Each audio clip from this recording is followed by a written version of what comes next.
भगवान का बस नहीं चलता। आश्रम के कमरे के ऊपर ये लिखा था और उसके सामने एक लड़की खड़ी थी जिसकी आंखों में गुस्सा और उसका बदन डर के मारे कांप रहा था, जिसने दाएं हाथ में किताब पकड़ी हुई थी और बाएं हाथ में एक चाकू। बस अब और नहीं, बहुत तड़पा लिया है तूने। अपने दांत भींचते हुए उस लड़की ने खुद से कहा और कमरे का दरवाजा खोल अंदर चली गई। उसके अंदर जाते ही दरवाजा अपने आप ही बंद हो गया और कुछ मिनटों बाद उस कमरे से उसी लड़की के चीखने की आवाजें आने लगी, मानो जैसे कोई इसे तड़पा तड़पा कर चांद से मार रहा हो, जिसका सबूत दरवाजे से नीचे गिरता खून था। और फिर सब कुछ शांत हो गया। ये सोनम सो गई क्या? उठना। पति उमेश और उसकी पत्नी सोनम बिस्तर पर सोए हुए थे और उमेश बार बार सोनम के गाल थपथपाता हुआ उसे नींद से जगाने की कोशिश कर रहा था। तभी सोनम ने करवट बदलते हुए कहा, नहीं आज नहीं, आज तुमने पी हुई है। सोनम ने करवट तो बदल ली थी, लेकिन उसे फिर से अपने गालों पर किसी की थपकी सुनाई दी। इससे सोनम ने चिढ़ते हुए कहा, क्या है उमेश, सोने क्यों नहीं देते? इतना कहकर सोनम ने आंखें खोली थी कि उसने जो देखा उसे देख उसकी नींद के साथ उसके होश भी उड़ गए थे, क्योंकि उसकी आंखों के सामने उमेश की सड़ी हुई लाश थी जो उसे घूरे जा रही थी। पर इससे पहले कि वो कुछ समझ पाती, उमेश ने सोनम की गर्दन पर वार किया और उसकी गर्दन से मांस नोच खाने लगा, जिसके दर्द से सोनम बिस्तर पर ही तड़पने लगी कि अगले ही पल एक चीख के साथ सोनम बिस्तर से उठ बैठी थी।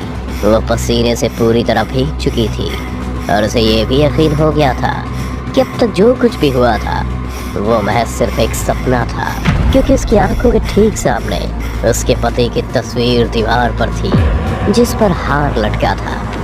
मुझे तड़पाना अभी तक नहीं छोड़ा ना?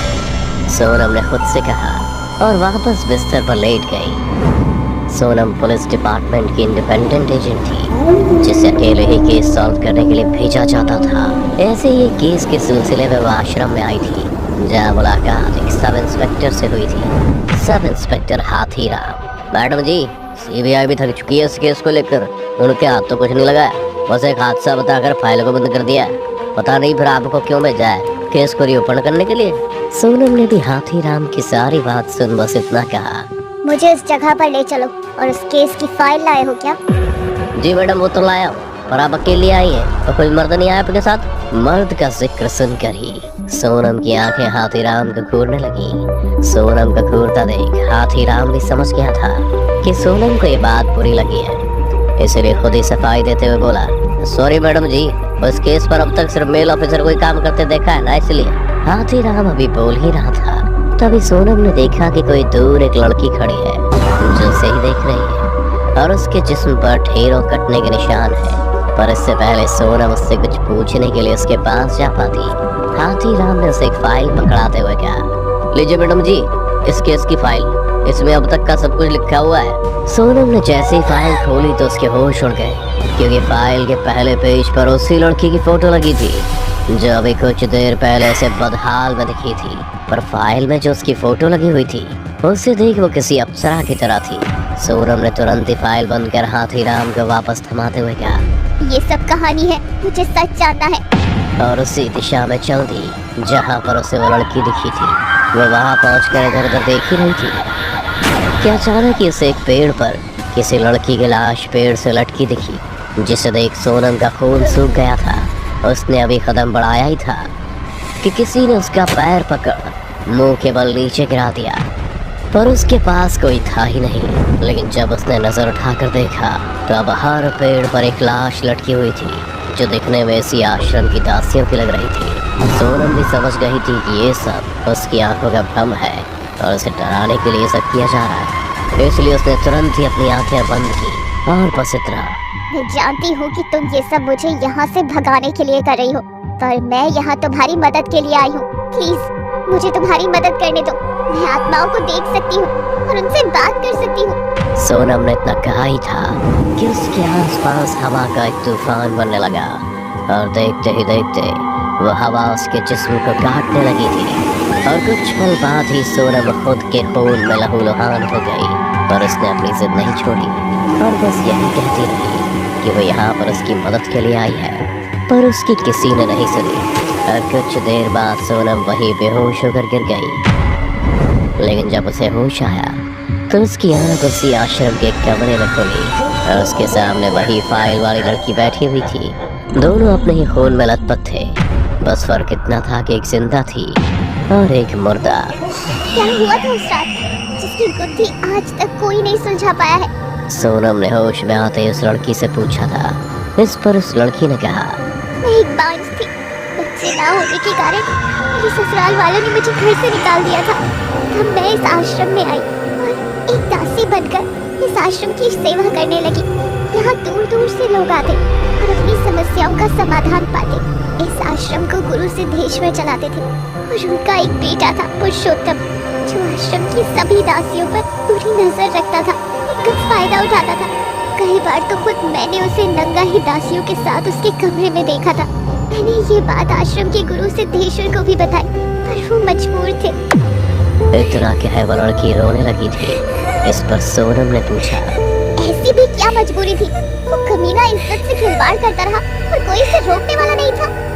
हाँ, क्योंकि पुरुषोत्तम रोज गुरुजी को सांप का थोड़ा थोड़ा जहर देता था और जब तक ये बात गुरुजी को समझ आती तब तक बहुत देर हो चुकी थी और उस जहर का तोड़ सिर्फ पुरुषोत्तम के पास ही था। फिर एक दिन मेरी बारी आई और जब मैं उस कमरे में गई तब मुझे असलियत का पता चला। कैसी असलियत? ऐसा क्या देखा तुमने? पर इससे पहले वो लड़की कुछ और कहती, अचानक इसकी आत्मा गायब हो गई और सोनम के सारे सवाल अधूरे रह गए। उसे समझ नहीं आया कि आखिर वो आत्मा अचानक से कहाँ गायब हो गई, क्योंकि आज से पहले वो जिस भी आत्मा से बात करती उसे उसके जवाब मिल ही जाते थे। फिर किसी तरह सोनम खुद को संभाल कर जब बाहर आई तो उसके सामने हाथीराम खड़ा था, जो डर के मारे कांपता हुआ उसे ही देख रहा था। मैडम, आप तो जंगल की ओर भागी थी ना, फिर यहाँ इस आश्रम के अंदर से कैसे निकल रही हैं? बल्कि यही से तो सारा कांड हुआ था। कैसा कांड? 21 दासियों को कत्ल, इसलिए बोल रहा था। फाइल को पूरा पढ़ लीजिए। ये सब सुनकर सोनम को हाथीराम के पीछे उन सभी 21 दासियों की आत्माएं एक एक करके नजर आने लगी थी और सब की सब दासियां सोनम को देखकर रो रही थी और उसके सामने हाथ जोड़ उससे इंसाफ की गुहार लगा रही थी। एक साथ इतनी आत्माओं को सोनम ने पहली बार देखा था। अब उसे भी यह मामला संगीन लगने लगा था और अगले ही पल सोनम ने हाथीराम से कहा, हाथीराम, गाड़ी निकालो, मुझे अभी इस आश्रम के ओनर सिद्धेश्वर से मिलना है। पर मैडम जी वो तो लंदन गए और 1 साल तक वापस नहीं आएंगे, वहाँ उनका इलाज चल रहा है। कि तभी वो फाइल वाली लड़की सोनम के पीछे आई और कहा, झूठ बोल रहा है ये हवलदार, ये भी उनसे मिला हुआ है। सिद्धेश्वर आज भी उस आश्रम के बेसमेंट में रहता है। इतना कहते ही उस लड़की की आत्मा फिर से गायब हो गई। इस पर सोनम ने हाथीराम से कहा, हाथीराम, बहुत पुराना है ना ये आश्रम, बहुत माल जमा किया होगा ना इन्होंने। चल दिखा मुझे। मैडम जी क्या बोल रही है आप? और अब मुझे कैसे पता यहाँ के बेसमेंट के बारे में? हाथीराम अभी बोल ही रहा था कि तभी सोनम ने अपने पीछे से रिवॉल्वर निकाल एक गोली हवा में फायर करी और फिर उसी रिवॉल्वर को हाथीराम पर तानते हुए कहा, दोबारा नहीं पूछूंगी, समझा? हाथीराम भी सोनम का तेवर देखकर डर गया था। अब सोनम को सीधा सिद्धेश्वर के पास ले गया। सिद्धेश्वर का हाल हैंगर पर टंगे किसी कपड़े की तरह था, एकदम पतला शरीर, मानो एक फूंक से उड़ जाए। और इस पर भी पूरे शरीर पर फोड़े जिनसे पस निकल रही थी। उसे कोड़ी हो गई थी। इस वक्त सिद्धेश्वर के पास से इतनी बदबू आ गई थी कि 2 मिनट भी कोई बर्दाश्त नहीं कर पाएगा। पर फिर भी सोनम ने इन सब बातों को दरकिनार कर सिद्धेश्वर से पूछा, ऐसा क्या कर रहे थे तुम और पुरुषोत्तम आश्रम में जो 21 दासियों की जान चली गई? बोलो वरना सारा इल्जाम तुम्हारे सिर पर डाल बची हुई जिंदगी भी नरक बना दूंगी। मैं जानता था मैं सच से कभी नहीं भाग पाऊंगा और आज वो वक्त आ ही गया। पुरुषोत्तम मेरा सौतेला बेटा था, वो बस मेरी एक भूल थी जो मेरे विनाश का कारण बन गई। उसे काली विद्याओं में बड़ा यकीन था, इसीलिए वो दासियों के साथ संभोग करता जब उसका पेट भर जाता तो वो उनकी बलि दे। इस किताब के अंदर उनकी आत्माओं को कैद कर देता। तो उसका कहना था कि जो कोई भी इस किताब को पढ़ेगा वो तो आत्मा है, उसकी हर ख्वाहिश को पूरा करेगी। लेकिन जब उसने 21वीं दासी कुमुद की बलि देनी चाहिए तो कुमुद ने पुरुषोत्तम का गला काट उसे मार दिया। लेकिन इतना क्या सिद्धेश्वर चुप हो गया था कि तभी सोनम ने गुस्से में फिर पूछा, लेकिन क्या? आगे बोलो। तभी कुमुद की आत्मा एक बार फिर सोनम के सामने आ गई। जी हाँ, उस फाइल वाली लड़की का नाम कुमुद था, जो बार बार सोनम की मदद करने को आती थी। उसने कहा, जब मैंने पुरुषोत्तम को मारा था तो उसने अपनी 20 दासियों की आत्माओं को मुझे मारने के लिए भेज दिया और उन्होंने ही मुझे मौत के घाट उतारा। लेकिन अब उस किताब में पुरुषोत्तम की आत्मा भी कैद है, अपनी उन 20 दासियों के साथ, जो आज भी मुझसे मुक्ति की गुहार लगाती है। और इन सब में तुम ही मेरी मदद कर सकते हो। इतना सुन सोनम ने सिद्धेश्वर से पूछा, वो किताब कहाँ है? सोनम के मांगने पर सिद्धेश्वर ने उसे अपने तकिए के नीचे से काली किताब निकाल कर सोनम को देते हुए कहा, ध्यान से खोलने से, इसमें मौत बंदी है। पर सोनम ने तो किताब हाथ में लेते ही उसे खोल दिया और किताब को खोलते ही उसमें से दासियों के काले साए निकल सोनम के सामने खड़े हो गए और उनके बीच पुरुषोत्तम की आत्मा भी थी। और फिर अगले ही पल पुरुषोत्तम के एक इशारे पर सभी 20 दासियों की आत्माओं ने सोनम पर हमला कर दिया। इतनी आत्माओं से एक साथ लड़ पाना सोनम के बस की बात नहीं थी। वो दासियां भी सोनम का मांस काट कर उसे अधमरा कर रही थी। सोनम अब उन्हीं आत्माओं के नीचे दब के मरने वाली थी कि तभी कुमुद की आत्मा ने कहा, किताब को जला दो, तभी इन दासियों को मुक्ति मिलेगी, वरना ये पुरुषोत्तम उनकी आत्माओं के साथ भी दुष्कर्म करता रहेगा। दुष्कर्म का नाम सुनकर सोनम का खून खौल गया था, क्योंकि उसने अपने पति को भी इसी चक्कर में मारा था। क्योंकि वो रोज रात नशे में सोनम को इंसान नहीं बल्कि अपने मजे की चीज समझता था। ये सोचकर ही सोनम ने अपनी हिम्मत बटोरी, उन आत्माओं के बीच से निकल आई।